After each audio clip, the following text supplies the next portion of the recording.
Hey everyone, this is Scott Levin, Chief Peacekeeper. I'm a mediator and attorney in California.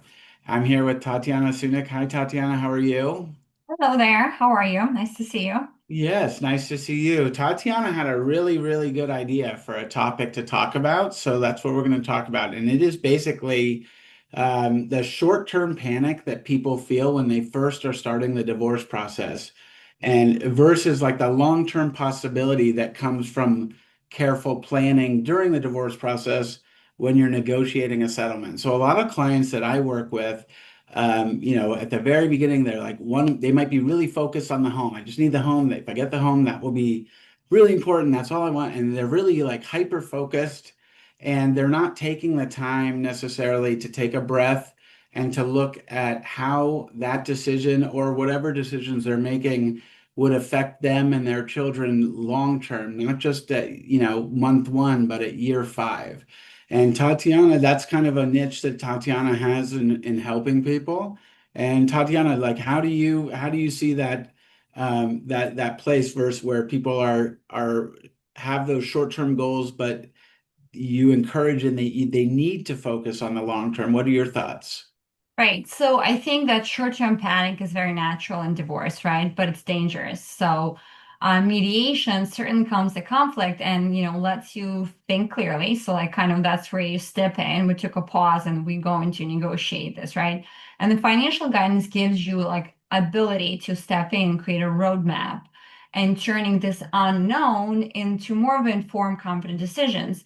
And what are we contemplating here? How's this going to serve you long term? So we are doing this one time. We want to make sure we have a good aim and to take our shot. And I think, and a lot of times people are just so focused on that immediate, gratification, and they tend to not put the patience into really seeing through what is this going to look like.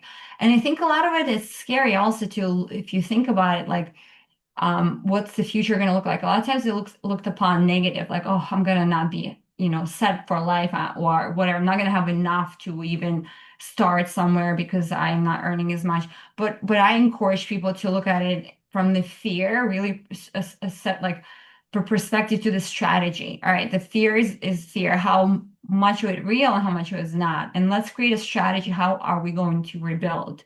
And I think taking that positive view really does help to really bring the strategies, right? For example, like home, is home a good asset to keep? Is this the liquidity issue for us? Or how does the alimony going to look over time? And for some individuals who have young kids and they have sort of these long marriages and they're still going to be in the house, some house, right, to get these kids out in the school districts. So, okay, child support, that's given, but what about like maintaining that house and the caretaker comfortable so she can do her duty for the kids? And sometimes, I work with high net worth individuals and they work a lot and they want 50-50 custody. Well, let's get real. Like you are going to have it, but you are understanding that the hours that you work and the time you're putting in the career is going to really sort of the caretaking part is going to fall more on the spouse, right? So yes, let's negotiate like that, but we also want to be realistic and fair. And I think also I know the financial world. I've been in this industry for 23 years. Expectation that somebody who's high net worth executives or that sort is going to be working and earning the amount of money they're earning till 65 is really unrealistic.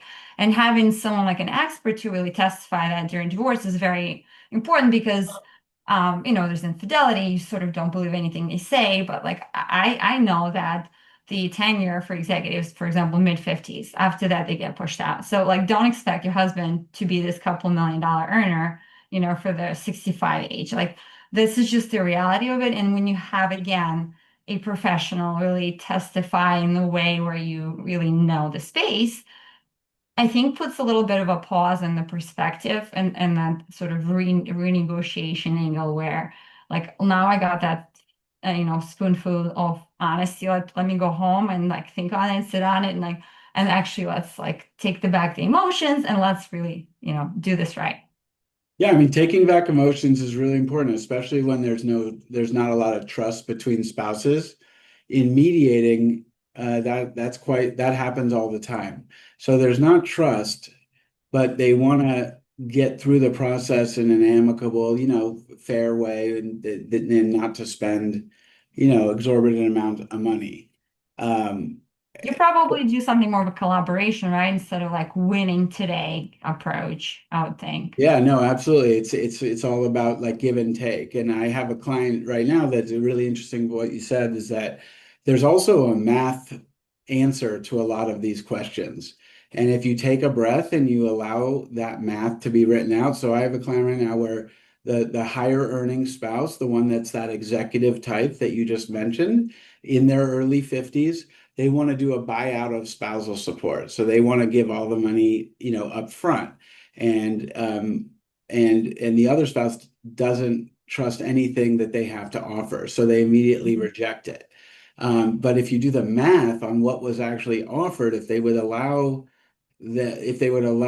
like, they won't take it, they won't allow that math to be like enter their brain. It's just an emotional response. But that math shows that this is why this would be better for you long term, based on what the reality is in their situation.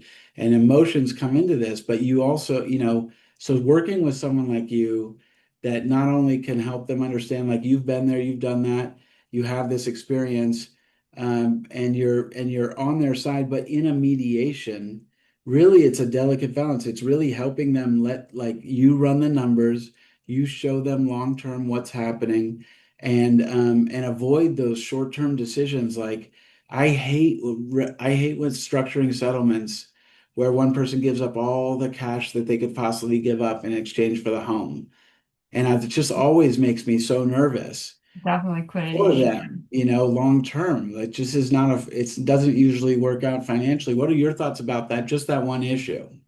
Well, I think that whole survival mode is very real. And, I try to shift it to strategic planning. And actually, some people feel like they are strategically planning, but they're not. They're shooting just like an arrows in the dark.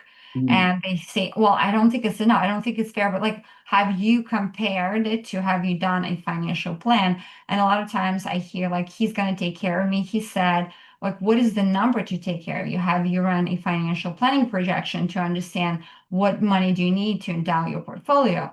I work with some clients who have some real estate and they say, well, I want to keep the house. He can have another property. Like, well, that property produces an income. It's an income producing property. And you taking the property that's you're gonna have to feed, right? You have to, live there. You have to take care of the house. You have to pay the taxes. So you're having like that, cash cow, and he's having an income asset. So like that has to make sense. Then let's just charge it a little bit differently. If you feel like you need the house, then this is the consequences. Maybe for immediate term for 5 years. But remember, if you sell the house before marriage, you could actually share a lot of costs and all the percentages that you have to do the fees, right? Before that. And it could be split between two parties. If you sell it after, then you are responsible for all of it. And they're like, oh, and in New Jersey, for example, a state, they have the sales tax right now, which is 17%, which the seller's paying. That's quite a hefty percentage for just to give up. True. So make sure you really think about the strategy. If you want to keep the house, is the house going to get you bankrupt? Can you afford to keep the house? If So you're not, if you're a- if you keep the house in that sort of situation, and then 4 years later you have to sell it, that's a huge, huge financial loss. yeah, Uh, yeah. No matter how much the house goes up, if it does, just because those costs of the sale and the tax liability. Yeah. Plus, like you could have done with that money and put it somewhere else, and maybe it will make you a better return than that house. So yeah, it's certainly interesting, but you can't look on the side just in the house. You really do want to see everything else. So it's like retirement, right? If there is not much room to work with, you have like a house and retirement assets, like that's something creates for creative solutions, or alimony is upfront better than in 10 years.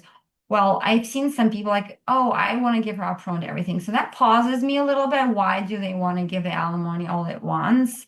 Is there something's happening in the business down the line that they don't negotiate, which is fine, but we want to make sure then if we do, and there's a discount on the table to negotiate, for her to take lump sum, what is the number we're using for a discount? And is this fair? and you need to know the full story too. And Yeah, no, sometimes there's you lots can of miss out. nuances. Yeah, lots of nuances. I'm also when someone's proposing a buyout and pushing for it, the question is like the why. It's always important to know, and if the why is and if they're being genuine, hopefully, but if they have to exchange funds on a monthly basis, they think that it will ruin the relationship that they have and their co-parenting versus if they could just get that off the table up front. That I mean, I hear that sometimes, and that's a legitimate reason. But yeah, no, you have to definitely be on your toes when you're doing any major decision. And one thing you said, Tatiana, is this is like a one-time decision. Like asset division is like you got one shot at this unless it's a very rare case. So you have one chance. So don't rush through. Don't let your emotions take you through. Let your brain work and get help from a professional that can project forward and give you that that long-term expectation and that understanding. I think it's just hugely important and beneficial. Yeah. Yeah. And I last say I would say the real estate market definitely is interesting and calls for creative solution like refinancing mortgages. It becomes a whole new mortgage. It's expensive. And in some cases, you have 4 or 5 years left on a mortgage. You can work something out, right? Then this money can go to kids, then given it to a big institution in the black hole. So, like, mindful of this, right? If you don't trust her to pay the mortgage, but want to keep her, can you still get the second mortgage? When you say no, have you done the homework? Have you even tried? Right? It's worth a try because then her alimony that you're paying, half of it, a quarter of it will go to that mortgage that she's gonna assume, right? But why not have her do that for the kids, right? Something like that, because it's all the money they've created over the long term in the family. In Keep the family, I love that. keep Exactly. it in the family. Don't like let it out to left and right mortgage And it's companies. not just burning it on attorneys or professionals. I mean, look, those are valuable uses of money. I believe in mediation, but so professionals during the divorce process, that's not burning money in my mind. What's burning money is not doing the planning. And like you said, why give Chase Bank, over the course of 10 years, an additional 200 grand when you could keep it in the family? Exactly. So getting that expertise and that consultate that someone on your side that can help you through that, and then of course they have to make mutual decisions to stay on a loan or to keep a loan intact and things like that. Those are always decisions that they have to come to together. So hopefully they have someone that's helping them bring Yeah. together, keep the family together, just in a different way. Yeah. Yeah. And I think you're doing a great job with that. So. Yeah, this was great though. Can you tell folks where you are, how you work, where you can work, all those good details? Yes, so I am in Metro area of New York. I am a CFP, certified financial planner, and I'm also CDFA, certified divorce financial analyst. I've been in wealth management space for 23 years, divorced myself for 11. I've helped numerous individuals and families through this process. This is not the only business sort of in my value proposition. I also work with normal intact families as well. I am for keeping the family, and but if there's alternative of not to, I tend to help as well. And I work with many states. It's not particularly bonded to New Jersey or New York or Connecticut because I am not an attorney. So I'm not licensed with my divorce consulting work just to one state. So I'm open to many states. So someone in California could call you, someone in I Florida. have some Yeah. clients. Okay, Florida, great. California. Yeah, I mean, I know Tatiana well, just really, really a valuable resource, someone that's very genuine, very smart. So I can't say enough good things about you, and I love the topic, and I really hope that people, really take the time to project forward. That's the key to a successful outcome. And then if you get that advice and you get those that guidance and you make those decisions, then hopefully, 11 years later, 9 years later, whatever it is, when you take that breath in, you don't have that regret that what could have been or what should have been, that you've done your planning now and you'll be able to live forward because, that regret, that feeling is really could eat away at people. So, get the guidance while things are going on because it's a one-time shot at that asset division. But thank you so much, Tatiana. Thank you, Scott, for having me All and right. great to All be right. partnering with you. Mhm.